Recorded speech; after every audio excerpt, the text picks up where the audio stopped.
Assalamualaikum warahmatullahi taala wabarakatuh. Alhamdulillahi rabbil alamin. Wassalatu wassalamu ala asyrafil anbiya'i wal mursalin wa ala alihi wa ashabihi ajma'in. Murid-murid tahun 6 yang dikasihi sekalian.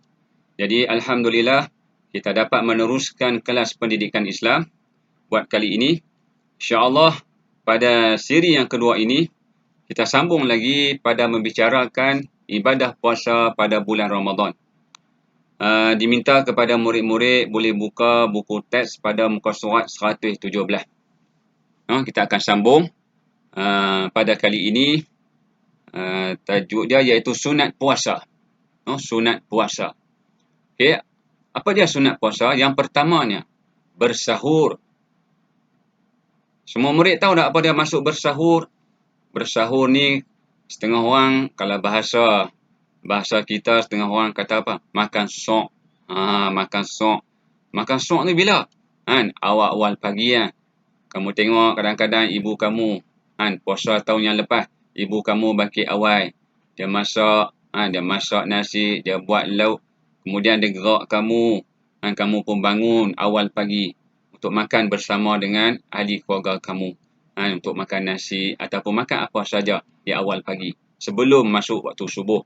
Contohnya pukul 5 pagi kamu dah bangun makan bersama dengan keluarga kamu. Itu pada bulan Ramadan yang lalu. Kamu ingat tak? Itulah dinamakan bersahur. Jadi apabila kamu bersahur pada pagi itu, maka kamu dapat pahala sunat. Dapat pahala. Itu yang pertama. Yang keduanya, mentakhirkan sahur. Apa dia maksud mentakhirkan? Melewatkan makan sahur. Tu. Kamu bangkit pukul 5 pagi makan sahur. Tu maksud melewatnya. Contoh dia bangkit pukul 5 pagi untuk makan sahur. Bukan makan sahur pukul 1 pagi, pukul 12 tengah malam. Bukan macam tu. Kita melewatkan makan sahur. Contohnya pukul 5 pagi, 4:30 pagi, pukul 5, 5:10 minit pagilah. Itu maksudnya mentakhirkan sahur. Maka dapat pahala. Kita melewatkan makan sahur. Jangan makan sahur selepas masuk waktu subuh. Kalau selepas masuk waktu subuh makan sahur, alamatnya batal lah puasa kita lah. Sebab apa? Masuk waktu subuh, apabila masuk waktu subuh, bermulalah waktu puasa. Waktu puasa bermula daripada waktu subuh tu lah. Seperti mana yang Ustaz terang sebelum ini. Okey, seterusnya. Menyegerakan berbuka puasa. Menyegerakan berbuka puasa. Apabila waktu maghrib sudah masuk, cepat-cepatlah kita berbuka puasa. Jangan kita melambatkan berbuka puasa. Lepas setengah jam baru berbuka puasa. Tak. Bila waktu maghrib masuk, contohnya 7:30 malam. Waktu maghrib dah masuk pukul 7:30 malam. Kita cepat-cepatlah berbuka puasa pada waktu tersebut. Maka kita mendapat pahala sunat. Seterusnya, disunatkan berbuka dengan rutab atau tamar. Ni waktu kita nak buka tu jangan apa? Jangan sambak tuih ayam. Ayam golek. Jangan sambak tuih ayam tebu. Jangan sambak tuih apa dah lagi? Cucuk badak. Jangan sambak tuih hak tu.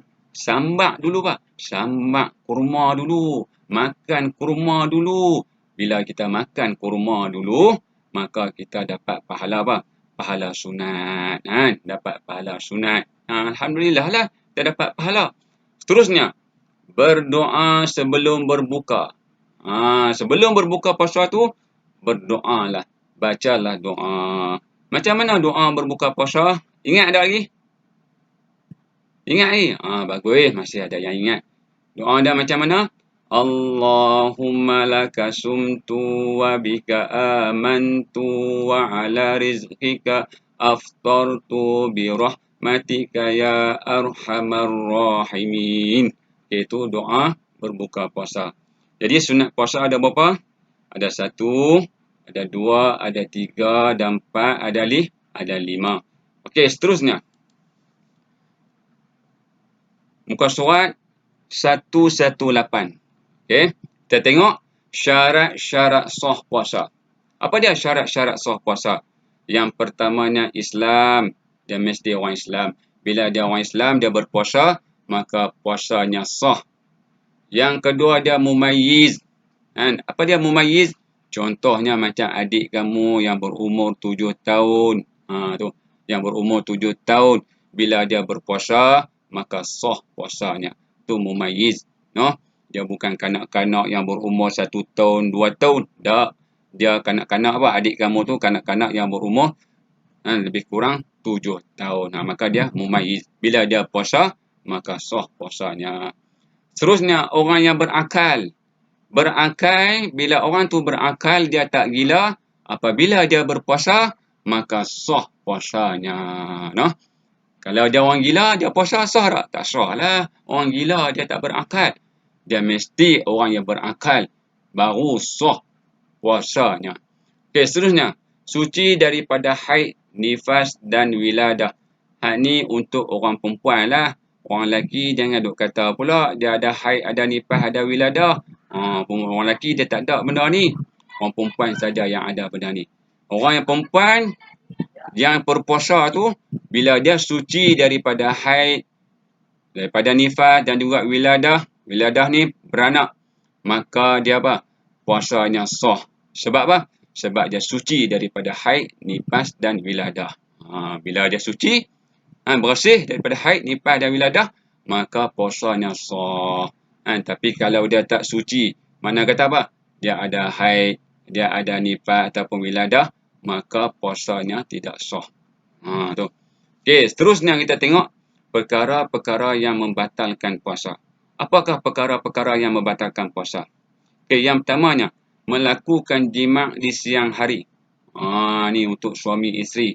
No, apabila mereka melakukan jima' di siang hari, maka puasanya pun terbatal. Yang kedua, muntah dengan sengaja. Kita dok pi korek apa dalam rengkung kita tu, dalam mulut kita dok pi jolok dengan jari sampai muntah kita ni. No, maka puasa kita batal. Sebab apa? Muntah tu muntah dengan sengaja. Sebab kita buat sendiri. Kan? Yang seterusnya, makan dan minum dengan sengaja. Duk saja-saja tengah hari pukul 12 tengah hari, Allah. Dahaga sungguh. Di dapur minum air segelas. Batal puasa tak? Batal puasa. Sebab apa? Makan dan minum, dia minum dengan sengaja. Seterusnya, haid, nifas dan wiladah. Ni untuk orang perempuan. Bila dia kedatangan haid ataupun nifas dan juga wiladah, maka puasanya pun terbatal. Pukul 1 tengah hari, tiba-tiba haid berlaku pada dia, datang pada perempuan tersebut, maka puasanya pun batal lah pada hari itu. Okey, seterusnya, mengeluarkan air mani dengan sengaja. Ni dia hari puasa, siang hari. Dia mengeluarkan air mani dengan sengaja di siang hari, maka batal puasa hari tersebut. Tak kira lah waktu mana pun dia keluar air mani ni, maka berdosa, haram. Lebih-lebih lagi pada siang hari puasa, maka batal puasa dia. Seterusnya, memasukkan sesuatu ke dalam rongga terbuka. Rongga terbuka contohnya apa? Contohnya telinga, contohnya apa? Mulut, contohnya lubang hidung. Ni boleh menyebabkan batalnya apa? Puasa. Seterusnya, murtad. Dia orang Islam, tiba-tiba dia keluar daripada agama Islam, maka batal puasa. Seterusnya, gila, mabuk atau pengsan sepanjang hari. Dia elok, tiba-tiba tengah hari dia jadi gila, maka batal puasanya. Ataupun dia mabuk atau pengsan sepanjang hari, daripada waktu subuh sampailah ke maghrib, masuk waktu maghrib, dia masih pengsan, maka batal puasanya. Jadi Ustaz harap kamu semua dapat faham apa yang Ustaz sampaikan kepada kamu semua sebentar tadi. Semoga kita berjumpa lagi. Akhir kalam Ustaz sudahi. Semoga kamu dalam keadaan baik, dalam keadaan mendapat taufik dan hidayah daripada Allah Subhanahu Wa Taala. Sekian. Wassalamualaikum warahmatullahi taala wabarakatuh.